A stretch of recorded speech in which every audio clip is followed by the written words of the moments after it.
ಟಿವಿ24 ಕನ್ನಡ ನ್ಯೂಸ್ಗೆ ಸ್ವಾಗತ.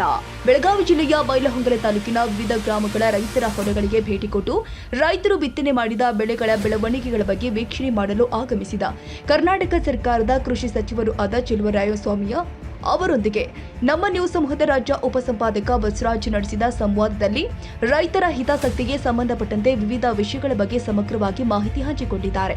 ಇದೇ ಸಂದರ್ಭದಲ್ಲಿ ರೈತ ಸಂಘಗಳ ಒಕ್ಕೂಟ ವತಿಯಿಂದ ಅವರನ್ನು ಕೂಡ ಸನ್ಮಾನ ಮಾಡಲಾಗಿದೆ. ಇದೇ ಸಂದರ್ಭದಲ್ಲಿ ಕಿತ್ತೂರು ತಾಲೂಕಿಗೆ ಸಹಾಯಕ ಕೃಷಿ ನಿರ್ದೇಶಕರ ಕಚೇರಿ ಸ್ಥಾಪನೆ ಮಾಡಬೇಕು ಹಾಗೂ ಎಂಕೆ ಹುಬ್ಬಳ್ಳಿ ಪಟ್ಟಣದಲ್ಲಿ ಹೊಸ ರೈತ ಸಂಪರ್ಕ ಕೇಂದ್ರ ಪ್ರಾರಂಭ ಮಾಡಬೇಕು ಎಂದು ನಮ್ಮ ನ್ಯೂಸ್ ಸಮೂಹದ ಪ್ರತಿನಿಧಿ ಬಸವರಾಜ್ ಮನವಿ ಸಲ್ಲಿಸಿದರು. ಇವತ್ತು ಕರ್ನಾಟಕ ಸರ್ಕಾರದ ಕೃಷಿ ಸಚಿವರಾಗಿರ್ತಕ್ಕಂಥ ಚೆಲುವರಾಯಸ್ವಾಮಿ ಅವರು ಇವತ್ತು ನಮ್ಮ ಕಿತ್ತೂರು ನಾಡಿನ ಬೈಲಹೊಂಗಲ ಒಂದು ಕ್ಷೇತ್ರದ ವಿಶೇಷವಾಗಿ ಸಾಕಷ್ಟು ತಾಲೂಕಿಗೆ ಬಂದು ಭೇಟಿ ಕೊಟ್ಟಿದ್ದಾರೆ. ವಿಶೇಷವಾಗಿ ಸರ್ ನಮಸ್ತೆ. ಪ್ರಥಮವಾಗಿ ನಮ್ಮ ಬೈಲಹೊಂಗಲಕ್ಕೆ ಬಂದು ಭೇಟಿ ಕೊಟ್ಟಿದ್ದೀರಾ. ವಿಶೇಷವಾಗಿ ರೈತರ ಒಂದ್ ರೀತಿ ಬೆಳೆಗಳನ್ನ ಸಮೀಕ್ಷೆ ಮಾಡ್ತಾ ಇದ್ದೀರಾ. ಈ ಕಳೆದ ಬಾರಿ ಒಂದು ವರ್ಷ ಪೂರ್ತಿ ಬೆಳೆ ಹಾಕಿ ಕೈ ಸೇರದೇ ಇರತಕ್ಕಂಥ ಪರಿಸ್ಥಿತಿನ ರಾಜ್ಯದ ರೈತರು ಎದುರಿಸಿದ್ರು. ಏನೇ ಸರ್ಕಾರ ಸ್ವಲ್ಪ ಸಹಕಾರ ಕೊಟ್ಟಿದ್ರು ಪೂರ್ಣವಾಗಿ ಅವರಿಗೆ ಹಾಕಿದಂಥ ಬಿತ್ತನೆ ಫಲ ಸಿಕ್ಕಿದಾಗ ಮಾತ್ರ ಜನರಿಗೆ ತೃಪ್ತಿ ಆಗ್ತಕ್ಕಂಥ. ಕಳೆದ ಬಾರಿ ಮಳೆ ಇಲ್ಲದೆ ಅತ್ಯಂತ ಸಂಕಷ್ಟದ ಒಂದು ವರ್ಷ ಅಂತ ಹೇಳ್ಬೋದು. ಈ ವರ್ಷ ಪ್ರಾರಂಭದಲ್ಲಿ ಆಶಾದಾಯಕವಾಗಿ ಮಳೆ ಆಗ್ತಾ ಇದೆ.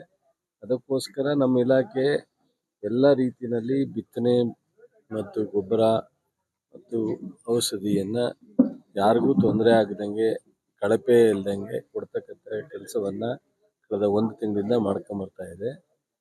ಅದನ್ನು ನಾನು ಬೆಂಗಳೂರು ವಿಭಾಗ ರಿವ್ಯೂ ಮಾಡಿ ಎಲ್ಲ 7 ಜಿಲ್ಲೆಯ ಅಧಿಕಾರಿಗಳನ್ನ ಕರೆದು ಏನೇನು ಪರಿಸ್ಥಿತಿ ಇದೆ, ಸರ್ಕಾರದಿಂದ ಏನು ಸಹಕಾರ ಬೇಕಾಗುತ್ತೆ ಅನ್ನೋದ್ರ ಬಗ್ಗೆ ಇಲ್ಲಿವರೆಗೆ ಚರ್ಚೆ ಮಾಡಿ ಈಗ ಬೈಲಹೊಂಗಲ ಅಷ್ಟು ರೈತರ ಜಮೀನುಗಳಲ್ಲಿ ವಿಸಿಟ್ ಮಾಡೋಣ ಅಂತ ಬಂದಿದೆ.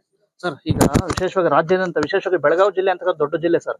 ಸಾಕಷ್ಟು ಕೃಷಿ ಕೇಂದ್ರಗಳಿದಾವೆ, ಸಾಕಷ್ಟು ಸಿಬ್ಬಂದಿಗಳಿಲ್ಲ, ಅಧಿಕಾರಿಗಳಿಲ್ಲ, ಸಾಕಷ್ಟು ಸಮಸ್ಯೆಗಳಾಗ್ತಾವೆ ಸರ್. ತಾವೇನಾದ್ರು ಮುತುವರ್ಜಿ ವಹಿಸಿ ಅಧಿಕಾರಿ ನಿಯೋಜನೆ ಮಾಡಿ ಈಗಾಗಲೇ ತೀರ್ಮಾನ ತಗೊಂಡಿದ್ದೀವಿ.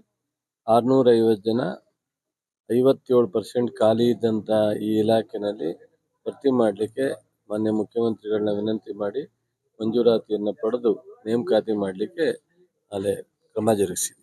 ರೈತ ಸಂಪರ್ಕ ಕೇಂದ್ರಗಳಲ್ಲಿ ವಿಶೇಷವಾಗಿ ಸಾಕಷ್ಟು ಫರ್ಟಿಲೈಸರ್ಸ್ಗಳಲ್ಲಿ ಕಳಪೆ ಒಂದ್ ರೀತಿ ಬೀಜಗಳು ಇದಾಗ್ತಾ ಇರ್ತಕ್ಕಂಥದ್ದು. ಕಳಪೆ ಎಲ್ಲೂ ಇಲ್ಲ. ನಿಮ್ಮಂತರು ಯಾರು ಕೊಟ್ಟರು ತಕ್ಷಣ ಕ್ರಮ ತಗೋತೀವಿ.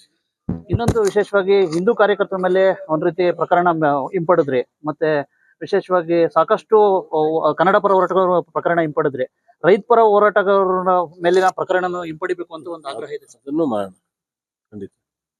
ಒಟ್ಟಾರೆ ಮುಖ್ಯಮಂತ್ರಿಯವ್ರಿಗೆ ಮಾತಾಡ್ತೀನಿ, ಅದನ್ನು ಮಾಡೋಣ. ಎಲ್ಲ ರೈತಾಪಿ ವರ್ಗಕ್ಕೆ ಏನ್ ಹೇಳಿಕ್ ಬಯಸ್ತೀರಾ ಸರ್? ರೈತರು ನೆಮ್ಮದಿಲಿದ್ರೆ ದೇಶ ನೆಮ್ಮದಿ.